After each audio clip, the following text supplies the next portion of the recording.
মৰমৰ ছাত্ৰ ছাত্ৰীসকল এম স্কয়াৰ চেনেললৈ তোমালোকক স্বাগতম জনাইছোঁ। আজি আমি ক্লাছ 9 অনুশীলনী 1.5 কুৱেশ্যন নম্বৰ 4 টো সমাধান কৰিম। এটো বৰ এটা ইম্পৰ্টেন্ট কুৱেশ্যন।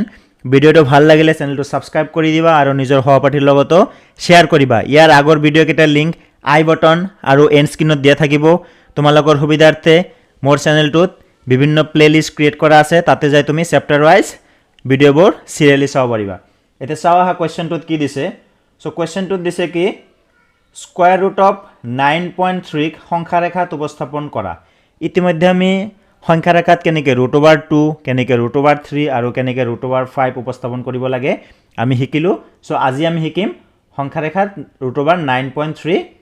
কেনেকৈ উপস্থাপন কৰিব লাগে। দেখাত অলপ টান হ'ব পাৰে, ভালকে মন দি চাবা আৰু প্ৰেক্টিছ কৰিবা, একেবাৰে ইজি।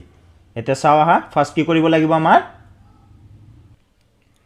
সো যেহেতু আমাৰ 9.3 আঁকিব লাগে, সো আমি ফাৰ্স্ট কি কৰিম 9.3 সেন্টিমিটাৰৰ এডাল ৰেখাখণ্ড আমি অঙ্কন কৰি লম। যে কিমান লম আমি সে 9.3 সেন্টিমিটাৰৰ ৰেখাখণ্ড অঙ্কন কৰিম। সো এইটো আমি এনেকৈ লৈ ললো। দিস ইজ 0, ইয়াৰ পৰা আৰম্ভ কৰি আহি দিস ইজ 9, তাৰপিছত আৰু তিনিটা যাব 1 2 3। এই 9.3 জোখৰ এনেকৈ এটা কি কৰিলোঁ ৰেখাখণ্ড অঙ্কন কৰিলোঁ। তাৰে এটা নাম দি দিব পাৰোঁ, যিকোনো নাম দিব পাৰোঁ তোমালোকে। সে মই ইয়াতে এইটো পইণ্টক এ বুলি দিলোঁ আৰু এইটো ও বুলি দিলোঁ। সো এইখিনি কিমান আমাৰ সে দিস ইজ 9.3 সেন্টিমিটাৰ। এতিয়া এই পইণ্টটো যে ললো ইয়াৰে পৰা আৰু 1 সেন্টিমিটাৰ এইফালে আমি এক্সটেনশন কৰিম। 1 সেন্টিমিটাৰ বঢ়াই লম। সেট 3 ত বহাইছো এনেকৈ মই 1 সেন্টিমিটাৰ ল'ব লাগে। সো ইয়াৰে পৰা এইখিনি হ'ব আমাৰ, ইয়াৰে পৰা এইখিনি হ'ব 1 centimetre. So this is our 1 centimetre. তোমালোকে আৰু এটা কাম কৰিব পাৰা, এইটো কাম ইয়াতেই কৰি দিওঁ। এই 1 সেন্টিমিটাৰ এইখিনি ললা, লোৱাৰ পিছত এনেকৈ ডটেড লাইন দি এনেকৈ এক্সটেনশন কৰি দিব পাৰা। পিছত ডটেড লাইন এনেকৈ থাকিব পাৰে বা এইটো যিকোনো দৈৰ্ঘ্যলৈকে কৰিব পাৰা, অসুবিধা নাই। সো আমি কি কৰিলোঁ ও পালোঁ আৰু এইখিনিলৈকে আমি কি 1 সেন্টিমিটাৰ বঢ়াইছোঁ। সো এইটো আমি এটা কি নাম দিলোঁ বি। সো এইখিনিৰ দৈৰ্ঘ্য কিমান 1 সেন্টিমিটাৰ। বুজি পালা? সো ফাৰ্স্ট এৰ পৰা ও লৈকে কিমান লৈছোঁ 9.3 সেন্টিমিটাৰ, তাৰপিছত আৰু 1 সেন্টিমিটাৰ বঢ়াইছোঁ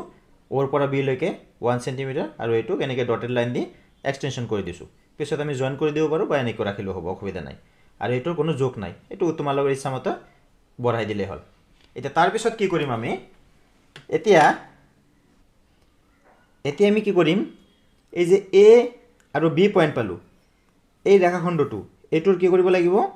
মিড পইণ্ট উলিয়াব লাগিব, মাজৰ বিন্দুটো উলিয়াব লাগিব বা সমদ্বিখণ্ডিত কৰিব লাগিব। মাজৰ বিন্দু উলিয়াব লাগিব বা সমদ্বিখণ্ডিত কৰিব লাগিব। সো আমি কেনেকৈ কৰোঁ তোমালোকে জানা, কিবা এটা ৰেখা সমদ্বিখণ্ডিত কৰা আগতে শিকিছা যে এই ৰেখাডাল ৰেখাখণ্ড যে আছে তাৰ আধাতকৈ বেছি তুমি আইডিয়া কৰি ল'লে হ'ল। মই এনেকৈ ল'লোঁ আধা, মোটামুটি ধৰা এইখিনি আধাতকৈ বেছি এনেকৈ ব্যাসাৰ্ধলৈ কি কৰিব লাগিব, আধাতকৈ বেছি ব্যাসাৰ্ধ লৈ দুফালে এনেকৈ কি কৰিব লাগিব চাপ অঙ্কন কৰিব লাগিব। এইফালেও এইফালেও ক'ৰ পৰা কৰিছোঁ বি বিন্দুৰ পৰা। ঠিক তেনেকৈ এই একেটা কাম এ বিন্দুৰ পৰাও কৰিব লাগিব, হয় না। আমি এ ধুনীয়াকৈ বহাই ল'লোঁ, এইফালে এটা কাটিব আৰু এইফালে এটা কাটিব। বুজি পালা? তাৰমানে কি কৰিছোঁ আমি বিত বহাই এইফালে কাটিছোঁ, চাপ অঙ্কন কৰিছোঁ, এইফালে অঙ্কন কৰিছোঁ। ঠিক তেনেকৈ এইফালে এত বহাই ইয়াতে এটা চাপ অঙ্কন কৰিছোঁ, ইয়াতে এটা চাপ অঙ্কন কৰিছোঁ, লৰচৰ নকৰাকৈ। এতিয়া আমি কি কৰিম চাবা, এতিয়া এই এটা পইণ্ট পাইছোঁ আৰু ইয়াতে পইণ্ট কাটিছে, এই দুটা এতিয়া যোগ কৰি দিয়া। সো এইটো ধুনীয়াকৈ এনেকৈ আমি যোগ কৰি দিলোঁ। যোগ কৰি দিয়াৰ পিছত এই যিটো পইণ্ট পালোঁ এই পইণ্টটোই হ'ব মধ্যবিন্দু। কাৰ মধ্যবিন্দু? এ বিৰ মধ্যবিন্দু। ইয়াতে এটা পইণ্ট দি দিলোঁ, so this is our point C. তাৰমানে এতিয়া কি হ'ল এ চি সমান সমান বি চি হৈ গ'ল। এতিয়া কি কৰিব লাগিব এই যে O পয়েন্ট আছিল O পয়েন্টত কি কৰিব লাগিব সো এতিয়া কি পালো আমি C পাই গলো তাৰ মানে AC সমান সমান কি পালো BC এটো মধ্যবিন্দু এতিয়া কি কৰিব লাগিব এতিয়া তুমি এই কম্পাসডাল সিট বহাবা সিট বহাই কি কৰিবা কেনেকৈ জুখি লবা এৰ সমান এইটো বিন্দুত চোৱা মই এনেকৈ ভালকৈ দেখাই দিছো এইটো বিন্দু বা ইয়াৰে পৰা C বহাই B আৰু অলপ এডজাস্ট কৰিব লাগিব সো চোৱা এই মত C বহাই দিলো ধুনিয়াকৈ বিত মিলিছে এইখিনি লবা এইখিনি আবা এইখিনি সমান দুটা সমান সো তুমি কি কৰিবা এনেকৈ সিট বহাবা বহাই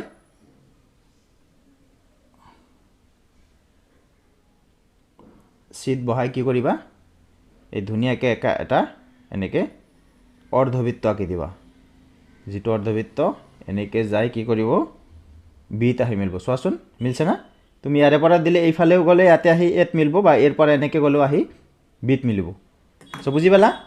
এইটো কৰাৰ পিছত আমি এতে কি কৰিব লাগিব এই যে বি বিন্দুৰ O বিন্দুটো আছে O বিন্দুটো এটা কি কৰিব লাগিব লম্ব অঙ্কন কৰিব লাগিব সো আমি O বিন্দুত কি কৰিম এনেকৈ আমাৰ কোণ মান যন্ত্ৰটো বহাই লম বহাই কি কৰিম যত 90 ডিগ্ৰী আছে এনেকৈ এটা ফুট দি লম দিয়াৰ পিছত যেটো লম্ব আঁকিব গৈছে আমি 90 ডিগ্ৰী কৰি ললো এতিয়া এই O বিন্দু আৰু এই ফুটডাল এনেকৈ মিলাই লবা মিলাই লোৱাৰ পিছত কি কৰিবা এটো কোনখিনি আঁকিবা এইটো যাই যাই এই যে অৰ্ধবৃত্তডালৰ যত কাটিছে বাস এইখিনি লৈকে আঁকিবা এক্সটেনশন কৰাৰ দৰকাৰ নাই এইখিনি লৈকে আমাৰ কাটিলেই হল হৈ গল বুজি পাইছা এইখিনি লৈ কাটিলো এইখিনি এক্সটেনশন কৰাৰ দৰকাৰ নাই সো এইটো আমাৰ কিমান যেটো লম্ব আঁকিছো এইটো আমাৰ 90 ডিগ্ৰী হয় না সো ইয়াতে আমি এটা নাম দি দিও সে P এই যে এই ৰেখাখণ্ডডাল যে পালো এইটোৱে আমাৰ কি হ'ব স্কয়াৰ ৰুট অফ 9.3 সো এইটো হ'ব আমাৰ স্কয়াৰ ৰুট অফ 9.3 সো আমি প্ৰথমত কি গোটেইখিনি আঁকি লম আঁকি লোৱাৰ পিছত এইখিনি 9.3 হয় না আমি প্ৰমাণ কৰি চাম আৰু তোমালোকৰ পৰীক্ষাত কি কৰিবা প্ৰথমত আঁকি লবা তাৰ পিছতহে লিখাখিনি লিখিবা নহলে খেলিমেল লাগিব সো 9.3 এতে কি কৰিম আগৰ নিচিনা যেটো 9.3 পাই গলো যেনেকৈ ৰুট 2 ৰুট 3 কৰিছিলো এতে এইখিনি জুখিব লাগিব এইখিনিত আমি কি কৰিম এনেকৈ জুখি লম হয়নে এই জুখি লোৱাৰ পিছত আমি কি কৰিম ইয়াৰে পৰা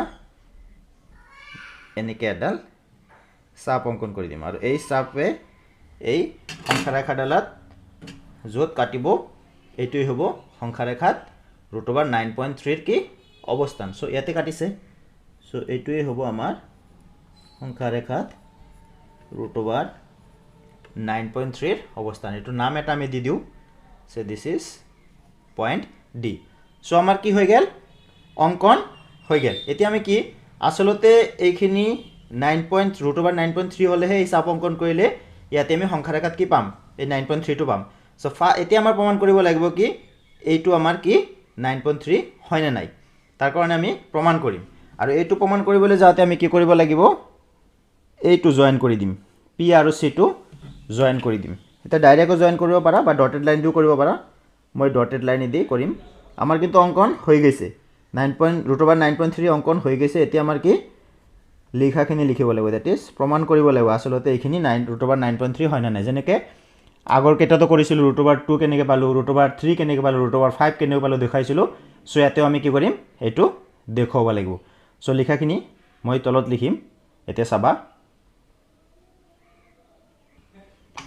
সো ফাৰ্স্ট আমি চাই লম ইয়াতে কোনখিনিক আমি কিমান বুলি ধৰিছো সো এনেকৈ লিখিম আমি তোমালোকে পৰীক্ষাত তলত কৰিবা এটা পেজতে যেন আহিব পাৰে হেনেকে তোমালোকে বুজাৰ সুবিধাৰ কাৰণে মই ইয়াতে লিখি দিছো তোমালোকে পৰীক্ষাত কি কৰিবা এই চিত্ৰটো আঁকি লবা তাৰ পিছত তলতে লিখাখিনি লিখিবা মই তোমালোকৰ সুবিধাৰ কাৰণে ইয়াতে লিখি দি আছো সো ইয়াত আমি প্ৰথমত কি পালো এই AO কিমান লৈছিলো 9.3 হয়না আৰু AB মানে কি তেনে হলে এ বি মানে হ'ল এ অ' প্লাছ অ' বি চ' এনেকৈ লিখিম আমি ইয়াত এ বি এৰ পৰা বিলৈকে মানে কি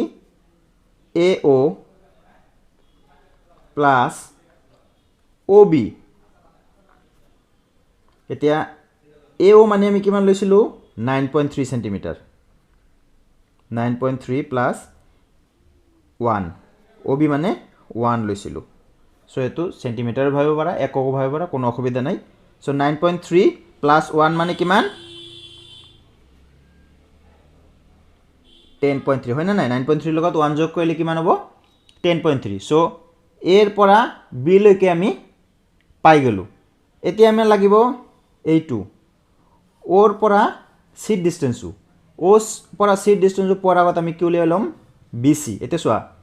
এ বি যদি কিমান আছিল 10.3 আছিল তেনেহ'লে বি চি এইটো মিড পইণ্ট আছিল মাজৰ বিন্দু চ' বি চি কিমান হ'ব এ বিৰ আধা চ' এনেকৈ লিখিম so' therefore B C equal to A B by 2 is equal to 10.3/2 B C সমান সমান এ বি বাই 2 যিহেতু এইটো মাজৰ বিন্দু চ' 10.3 2 দি হৰণ কৰিলে কিমান হ'ব 5.15 চ' 5.15 কিমান পালোঁ বি চি আমাৰ এতিয়া লাগে অ' চি এই যোগকেইটা ওলাই ল'ম তাৰপিছত পাইথাগোৰাছৰ সূত্ৰত বহাই দিলে হৈ যাব এতিয়া অ' চি কিমান হ'ব চোৱা চ' দেয়াৰ ফৰ এই অ' চি মানে কি হ'ব বি চি বি চিৰ পৰা অ' বি বাদ দিলে অ' চি পাম না নাই বি চি মাইনাছ অ' বি বি চি মাইনাছ অ' বি এতিয়া বি চি কিমান আছে বি চি আছে এই মাত্ৰ পালোঁ 5.15 অ' বি কিমান 1 চেণ্টিমিটাৰ ধৰিছিলোঁ আমি চ' 5.15ৰ পৰা 1 বাদ দিলে কিমান থাকিব 1 কমাই দিয়া 4.15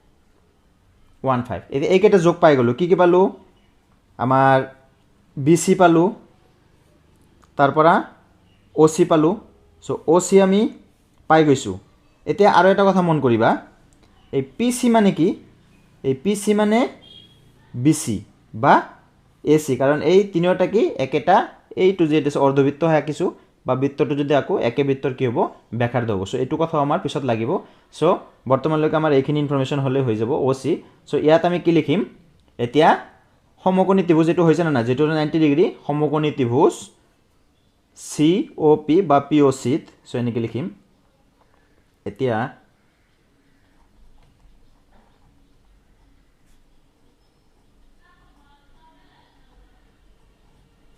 সমকোণী ত্ৰিভুজ পি অ' চিত কি পাইথাগোৰাছৰ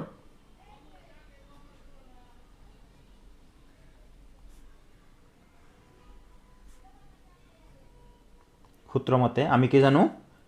অতিভুজ ইজ ইকুৱেল টু কি স্কুৱাৰ ৰুট অফ ভূমি স্কুৱাৰ প্লাছ লম্ব স্কুৱাৰ বা এনেকৈও ভাবিব পাৰোঁ আমি কি অতিভুজ স্কুৱাৰ ইকুৱেল টু ভূমি স্কুৱাৰ প্লাছ লম্ব স্কুৱাৰ চ' এইটোৱে আমি লিখি লওঁ চ' অতিভুজ that is P C square is equal to ভূমি square that is O' C square plus লম্ব দেট ইজ এই O' P square O' P square so' আমাৰ কি লাগে অ' পিটো যে আচলতে স্কুৱাৰ ৰুট অফ 9.3 হয় এইটো দেখুৱাব লাগে চ' অ' পিটো এইফালে ৰাখা so' that is O' P square equal to কি হ'ব পি চি স্কুৱাৰ মাইনাছ তাৰমানে এইটো এইফালে ঠেলি দিয়া এইটো প্লাছটো এইফালে আহিলে মাইনাছ হৈ যাব মাইনাছ অ' চি স্কুৱাৰ এতিয়া যদি আমি ভেলুকেইটা বহাই দিওঁ চ' অ' পি স্কুৱাৰ এনেকৈ ৰাখিলোঁ পি চি স্কুৱাৰ মানে কি এই চোৱা এই পি চিটো কি ভালকৈ লক্ষ্য কৰিবা এইটো এই বৃত্তটোৰ কি কেন্দ্ৰ চোৱাচোন এইটো ব্যাসাৰ্ধ হয় না নাই এইটো ব্যাসাৰ্ধ হয় না নাই এইটো ব্যাসাৰ্ধ হয় না নাই তাৰমানে কি হ'ব P C equal to A C is equal to B C এই বি চিৰ যোগ যিটো হ'ব সেইটো হ'ব পি চি কাৰণ একে বৃত্তৰ ব্যাসাৰ্ধ চ' এই পি চিৰ যোগ আমি কিমান লিখিম পি চিৰ যোগটো লিখিম আমি এই যিটো বি চিৰ যোগ আছে that is 5.15 square R OC কিমান 4 পইণ্ট মাইনাছ 4.15 স্কোয়াৰ এতিয়া পিচিৰ ঠাইত যে এইটো লিখিলা যে এইটো আমাৰ ৰিজনটো ইয়াতে দিব লাগিব সো এনেকৈ লিখিম since PC is equal to কি পালো BC একে বৃত্তৰ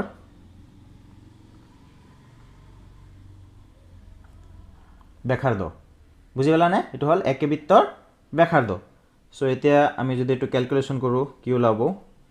OP square is equal to এটো আমি ইজি মেথড ক্যালকুলেশন করব কেনেকে এটো ধৰা a square minus b square আছে তার মানে কি a plus b into a minus b এটো আমি দুবার পূরণ করি মাইনাস এটো দুবার পূরণ করি মাইনাস নকৰিম আমি সিধা ৰাস্তাত কৰিম কেনেকে একদম ইজি রাস্তাত a square minus b square মানে কি a plus b into a minus b that is 5.15 minus 4.15 বুঝি পালা নেক্সট আমার কি হবো বা OP square is equal to 5.15 আৰু 4.15 যোগ কৰিলে কিমান হ'ব চোৱা 5 5 গুণ 10 0 হাত থেকে 1 1 1 2 আৰু 1 3 দশমিক দিয়া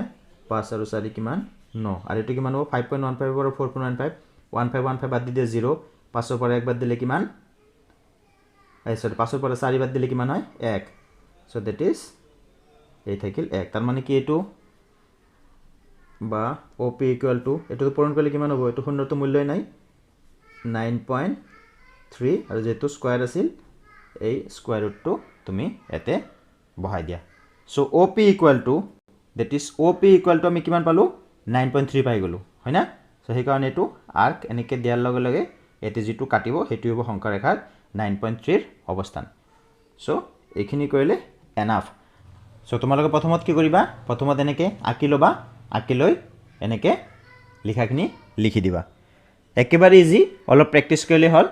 সো ভিডিওটো ভাল লাগিলে তোমালোকে চেনেলটো সাবস্ক্ৰাইব কৰি দিবা আৰু নিজৰ সহপাঠীৰ লগতো শেয়াৰ কৰিবা বেল আইকনটো টিপি দিবা যাতে মই যেতিয়া নতুন ভিডিও আপলোড কৰো তেতিয়া তোমালোকে নোটিফিকেশন পাই যোৱা লাইক কমেন্ট কৰিবা আৰু তোমালোকৰ একো একোটা লাইক কমেন্টে মোক এনেকুৱা আৰু ভিডিও বনাবলৈ অনুপ্ৰাণিত কৰে থ্যাংক ইউ